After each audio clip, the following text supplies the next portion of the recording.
Hello my dear student, welcome to my YouTube channel. जैसे कि आप सबको पता है कि JSSC CGL की एग्ज़ाम डेट आने के बाद हमने एक टेस्ट सीरीज़ शुरू किया है। वो आज हमारे टेस्ट सीरीज़ के तीसरी क्लास है। पहली दो टेस्ट सीरीज में एक झारखंड के विशेष पर हुआ था पहला टेस्ट हुआ था जियोग्राफी पर, दूसरा टेस्ट हुआ था झारखंड विशेष पर और तीसरा हो रहा है भारतीय संविधान पर GS। अगले टेस्ट जो आएंगे वो साइंस पर आएंगे। ठीक है, तो चलिए शुरू करते। सबसे पहला क्वेश्चन आज का, उद्देश्य प्रस्ताव किसने प्रस्तुत किया था। तो पहला क्वेश्चन है, उद्देश्य प्रस्ताव किसने प्रस्तुत किया था।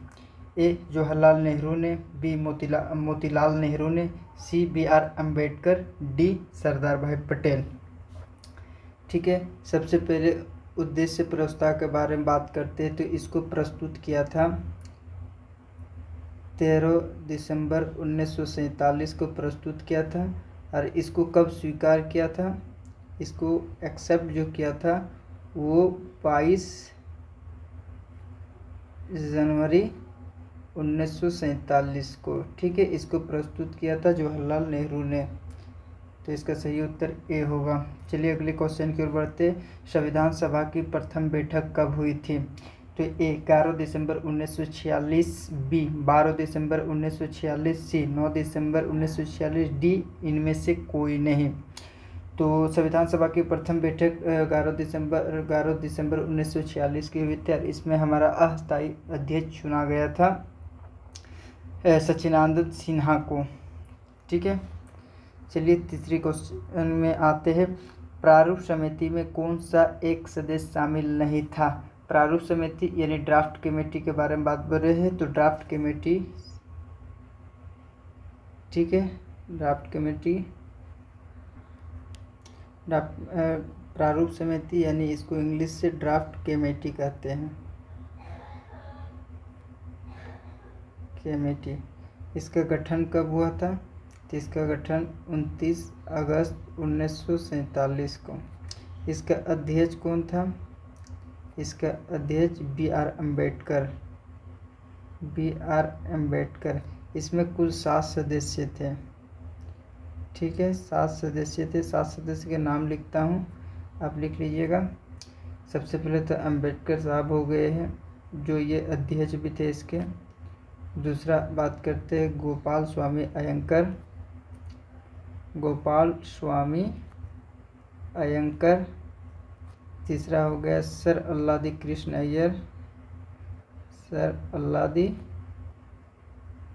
अय्यर। चौथी हो गए हैं डॉक्टर KM मुंशी। पांचवा सैयद मोहम्मद सादुल्ला। और छठा N माधवराव। ठीक है, N माधवराव जब त्यागपत्र दे दिया था N माधवराव ने, तो इसके स्थान पर कौन आ गया था, BL मित्र। ठीक है, तो इसके स्थान पर कौन आया था, BL मित्र। ये कभी कभी पूछ सकता है। और अंतिम हमारा है TT कृष्णमाचारी। ठीक है, जब इसका मृत्यु हो गया तो प्रभा खेतान आ गया था इसके स्थान में, DP खेतान इसको बोलते हैं। ठीक है, तो क्वेश्चन क्या था, प्रारूप समिति में कौन सा सदस्य शामिल नहीं था। मोहम्मद सादुल्ला, जी हाँ शामिल था। के अय्यर शामिल था। KM मुंशी शामिल था। कौन शामिल नहीं था, जवाहरलाल नेहरू। सही उत्तर हो जाएगा ए। भारतीय संविधान पूर्ण रूप से कब तैयार हुआ था। 26 जनवरी 1950 को, 26 नवंबर 1949 को, सी 11 फरवरी 1948 को, डी इनमें से कोई नहीं। तो 26 जनवरी को तो लागू हुआ था, लेकिन ये तैयार हो गया था 26 नवंबर 1949 को ही। सही उत्तर हो जाएगा बी। अगले क्वेश्चन की ओर बढ़ते हैं।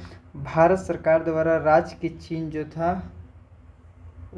चिन्ह कब अपनाया था। ए 15 अगस्त 1948 के, बी 22 जुलाई 1947 को, सी 26 जनवरी 1948 को, डी 24 जनवरी 1949 को। ठीक है, तो सबसे पहले 22 जुलाई को क्या अपनाया था, हमारा राष्ट्रीय ध्वज अपनाया था 22 जुलाई को। 24 जनवरी को क्या क्या अपनाया था? राष्ट्रीय गीत अपनाया था, राष्ट्रीय गान और भारत का प्रथम राष्ट्रपति डॉक्टर राजेंद्र प्रसाद 24 जनवरी 1949 को ही बना था। ठीक है, तो राष्ट्रीय चिन्ह का अपनाया था, इसका सही उत्तर हो जाएगा सी 26 जनवरी 1948 को। 22 जुलाई 1947 को राष्ट्रीय ध्वज का अपनाया था, जवाहरलाल नेहरू ने इसके सुझाव दिया था। डी नंबर 24 जनवरी 1949 को राष्ट्रगीत राष्ट्रीय गान अपनाया था और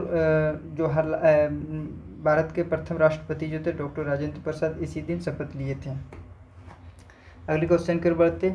निम्न में से किसने प्रस्तावना या उद्देश्य प्रस्ताव, यही का अलग अलग नाम है, प्रियम्बल, प्रस्तावना या उद्देश्य प्रस्ताव, संविधान का परिचय पत्र की संज्ञा दिए थे।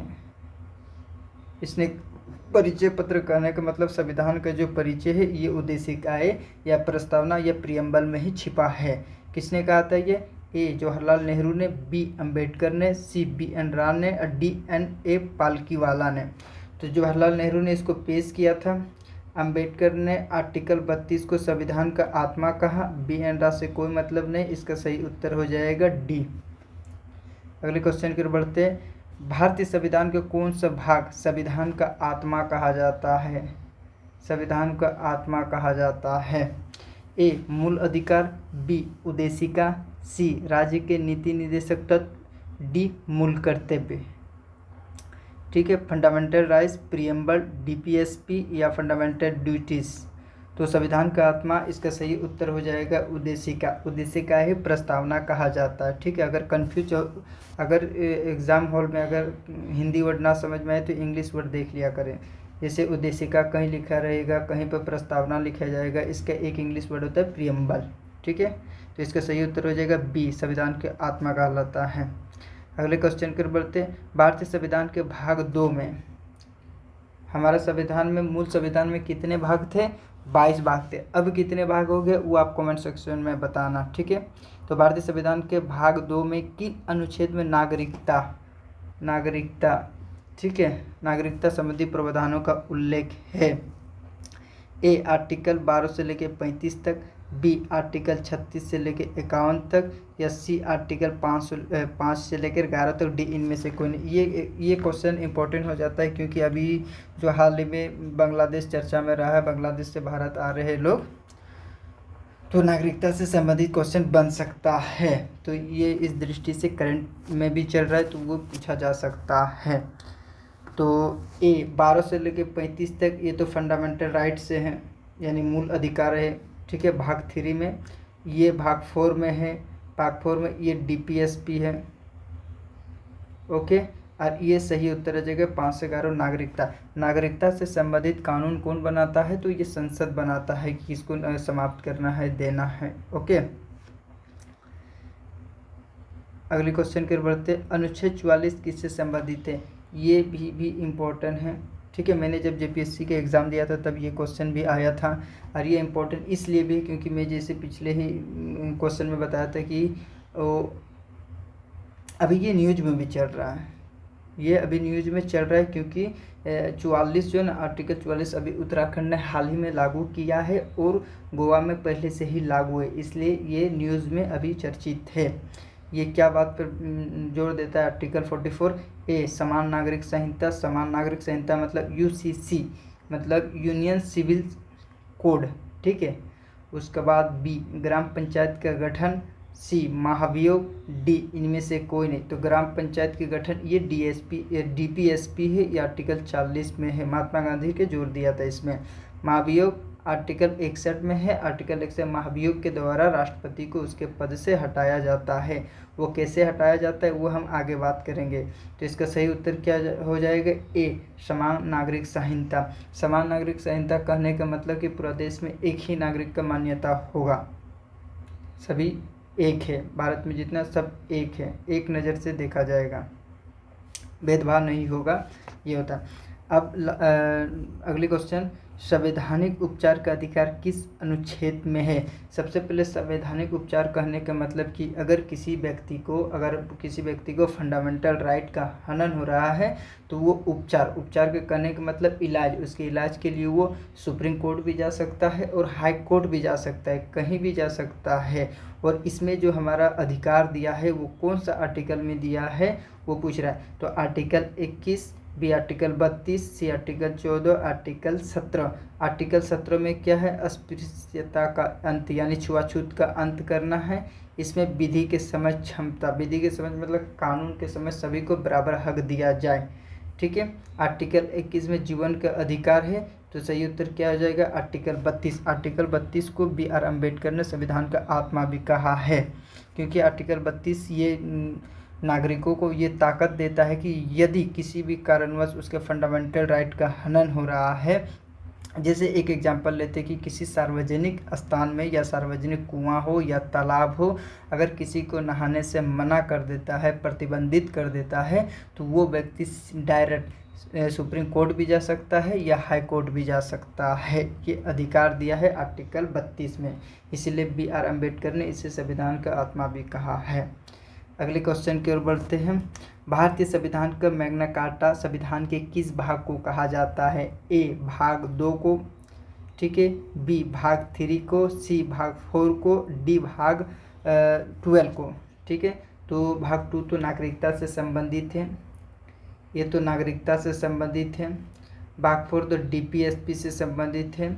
ये 12 तो क्या है? 12 जो पहले फंडामेंटल राइट हमारा था संपत्ति का अधिकार, उसको 44वें संविधान संशोधन हटाकर उसे एक कानूनी अधिकार या संवैधानिक अधिकार कहा और उसको आर्टिकल 300A भाग 12 में डाला है। तो ये भी नहीं है, तो सही उत्तर क्या हो जाएगा? भाग 3 fundamental rights. Fundamental rights is a very very important part of Indian polity. अगले क्वेश्चन की ओर बढ़ते हैं। भारत का राष्ट्रपति अपना त्याग पत्र किसे देता है? मैं राष्ट्रपति को लेकर स्पेशल एक क्लास लेने आऊँगा कि इससे राष्ट्रपति से जितना क्वेश्चन अब तक पूछा गया है और बनने की संभावना उसको मैं पूरा बताऊँगा, ठीक है। एक लगभग 10 से 15 मिनट में राष्ट्रपति के बारे आपको पूरा जानकारी मिल जाएगी। इसके बाद आप कभी भी राष्ट्रपति से कोई भी क्वेश्चन आएगा तो उससे आप चूक नहीं होंगे। चलिए तो देखते हैं क्वेश्चन क्या है। भारत के राष्ट्रपति अपना त्यागपत्र किसे देता है? ए प्रधानमंत्री को देता है, बी राज्यपाल को देता है, सी उपराष्ट्रपति को देता है या डी लोकसभा अध्यक्ष को देता है। तो इसका सही उत्तर होता है कि ये अपना जो त्यागपत्र होता है ये उपराष्ट्रपति को देता है, उपराष्ट्रपति राष्ट्रपति को देता है, ठीक है। अगले क्वेश्चन, भारत के राष्ट्रपति को उसके पद से कौन हटा सकते हैं? भारत के राष्ट्रपति को उसके पद से कौन हटा सकते? ए उपराष्ट्रपति, बी प्रधानमंत्री, सी संसद, डी भारत के मुख्य न्यायाधीश। तो उपराष्ट्रपति नहीं हटाएंगे, प्रधानमंत्री नहीं, न्यायाधीश नहीं, संसद। भारत के राष्ट्रपति को महाभियोग द्वारा हटाया जाएगा और केवल एक ही शर्त पर उसको पद से हटाया जाएगा, यदि राष्ट्रपति संविधान का अतिक्रमण करता है, संविधान का दोहन करता है, उसका नियमों का अवहेलना करता है, पालन नहीं करता है, तो उसे महाभियोग प्रक्रिया द्वारा संसद उसे हटा सकता है, ठीक है। संसद में कहा जाए तो लोकसभा और राज्यसभा ये दोनों मिलकर राष्ट्रपति को हटाएंगे आर्टिकल 61 के तहत महाभियोग प्रक्रिया के द्वारा। अगले क्वेश्चन की ओर बढ़ते हैं। राष्ट्रपति पद का प्रावधान किस अनुच्छेद में किया है? A article 52, B article 60, C article 61, D article 54, ठीक है। तो ए आर्टिकल 52 में राष्ट्रपति पद का प्रावधान किया गया, ए सही है। आर्टिकल 60 में राष्ट्रपति शपथ लेता है, ओथ लेता है, ठीक है, ये गोपनीयता के साथ शपथ लेता है, ये अनुसूची 3 के तहत। आर्टिकल 61 में जैसे बताया इम्पीचमेंट, महाभियोग को कहा जाता है इम्पीचमेंट, ठीक है। और आर्टिकल 54 में इसका निर्वाचन कैसे होंगे उसके बारे में आर्टिकल 54 में बताया। 54 और 55 में कौन मत करेगा और किस प्रक्रिया द्वारा इसका चुनाव होगा, ये आर्टिकल 54 और 55 में बताया है, ठीक है। आगे बढ़ते हैं। भारत के राष्ट्रपति के लिए अर्हताएं मतलब भारत के राष्ट्रपति के लिए योग्यताएं क्या होना चाहिए, क्या योग्यता होना चाहिए कि वो राष्ट्रपति बनने के योग्य है? ए भारत का नागरिक, बी उसकी आयु 35 वर्ष हो या उससे अधिक हो, सी, ए और बी दोनों, डी इनमें से कोई नहीं। तो इसमें खास पता रखना है, भारत के राष्ट्रपति बनने के लिए भारत का नागरिक हो या कोई नागरिकता ग्रहण कर लेता है तो वो भी राष्ट्रपति बन सकता है। लेकिन अमेरिका में ऐसा नहीं, केवल वहाँ का मूल निवासी राष्ट्रपति बन सकता है। भारत इसमें थोड़ा अलग है। कोई व्यक्ति अगर नागरिकता ले लेता है, विदेशी व्यक्ति भारत में नागरिकता ले लेता है तो वो भी अगर इन क्राइटेरिया को पूरा करेगा तो वो राष्ट्रपति बन जाएंगे। ठीक है, तो भारत का नागरिक होना सही है, आयु 35 वर्ष सही है, तो सी इसके ए या बी। और एक ही लोकसभा के अध्यक्ष निर्वाचित होने की योग्यता रखता हो और कोई लाभ का ठीक है प्रॉफिट पद जो होता है धारण ना करता हो।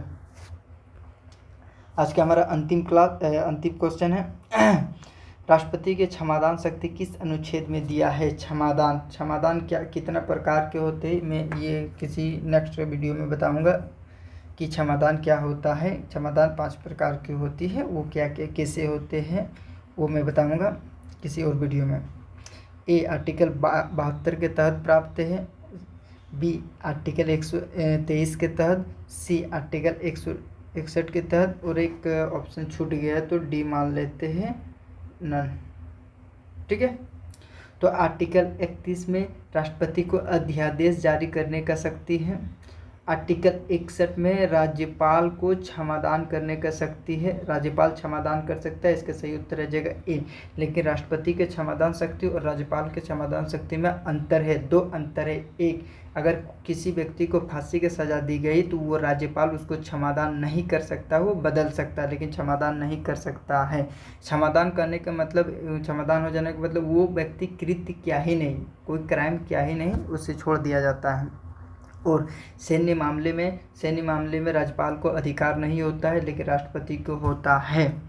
चलिए, आशा करता है कि आप सबको ये वीडियो अच्छा लगा है और आपका एग्ज़ाम में जो आने वाला है उसमें ये जो क्वेश्चन मैंने बताया है, आशा करते हैं कि आपको एग्ज़ाम में सॉल्व करने में मदद भी मिलेगा। ठीक है, नेक्स्ट वीडियो आने वाला है कल, फिर मेरा टेस्ट 4 है वो आएगा, जनरल साइंस पर आने वाला है। अभी 30 टेस्ट तक चलेगा। ठीक है, आप 30 टेस्ट प्रॉपर दीजिए टेस्ट, और अपना जो स्कोर है उसको चेक करते रहिए कि आपका स्कोर क्या आ रहा है।